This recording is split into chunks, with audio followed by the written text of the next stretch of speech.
اخلاص کا فرق کیسے معلوم ہوگا؟ کہ لوگوں کے سامنے بشاشت ہو اور جب خلوت ہو تو تازگی مفقود ہو جائے۔ اس کی ایک مثال دیتا ہوں۔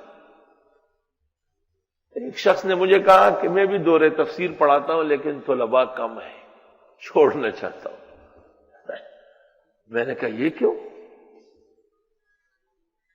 اس نے کہا جی میں نے آپ کے ہاں دیکھا بڑا رش ہے۔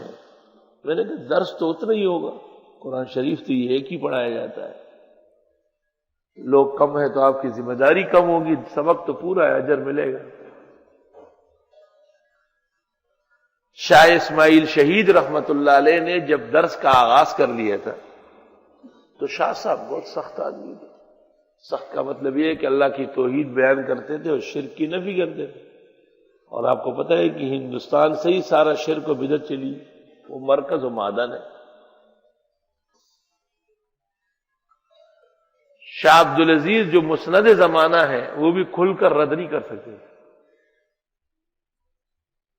علماء لکھتے ہیں کہ حضرت کو بات لگانی پڑتی تھی۔ شاہ اسماعیل لگاتے وگاتے نہیں تھے، بس ڈز نکالتے تھے۔ تو شاہ صاحب نے جب بہت غور و خوض کیا کہ بھئی ان شرکی عقائد اور بدعت کے اعمال کا رد کیسے ہوگا، تو اس کے لیے بنیاد قرآن کریم ہے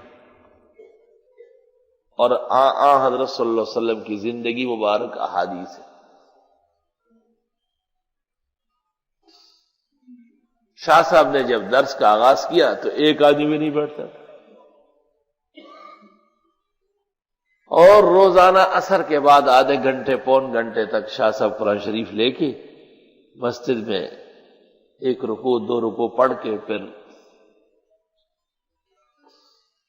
ترجمہ و تفسیر کر کے دعا کر کے چلے جاتے۔ ایک آدمی وہاں سے گزرتا تھا، اس نے دیکھا کہ یہ مولوی دیوانہ ہے، کوئی ہے ہی نہیں سامنے اور تقریر ہو رہی ہے، تو وہ آ کے بیٹھ گیا۔ اللہ تعالیٰ نے حضرت شاہ صاحب کو سمجھانے کا بہت بڑا سلیقہ دیا تھا۔ آپ اندازہ اس سے لگائے کہ حضرت مولانا محمد قاسم نانوتوی بانی دارالعلوم دیوبند کو جب کہا جاتا کہ حضرت وعظ فرمائے تو حضرت فرماتے وعظ تو شاہ اسماعیل کا ہوتا ہے جس میں آسمان و زمین روتے تھے، کہا ان کے بعد کسی کا واز نہیں۔ وہ آدمی جو وہاں سے گزرتے ہوئے شاہ صاحب کو قرآن شریف ہاتھ میں لے کے دیکھا، وہ اندر آ گیا، بیٹھ گیا۔ ابھی مولوی کیا بیان کر رہا ہے؟ شاہ صاحب نے ایک رکوع بیان کیا ہوگا۔ اگلے دن پھر وہ آیا، 2-4 دن جب گزرے تو اس کو سمجھ آ گئی۔ وہ جا کے 8-10 آدمیوں کو لایا، بھائی سن تو لو یہ بیان۔ یا وہ دن تھا کہ حضرت شاہ صاحب رحمت اللہ علیہ کے درس میں ایک فرد نہیں تھا اور ایک آدمی بیٹھنے لگا۔ یا وہ دور آیا جب قافلہ جہاد کے لیے روانہ ہو رہا تھا تو دہلی کی گلیے کوچے تنگ ہو گئے، رش اتنا تھا، 10 مقامات پر حاضری لے کر مختلف بہانوں سے لوگوں کو پیچھے کیا کہ آپ کو دوبارہ بلوا لیں گے، آپ کی ضرورت اب نہیں ہے۔ اخلاص اتنا زبردست ہے اور اس کا اتنا شیرین پھل ہے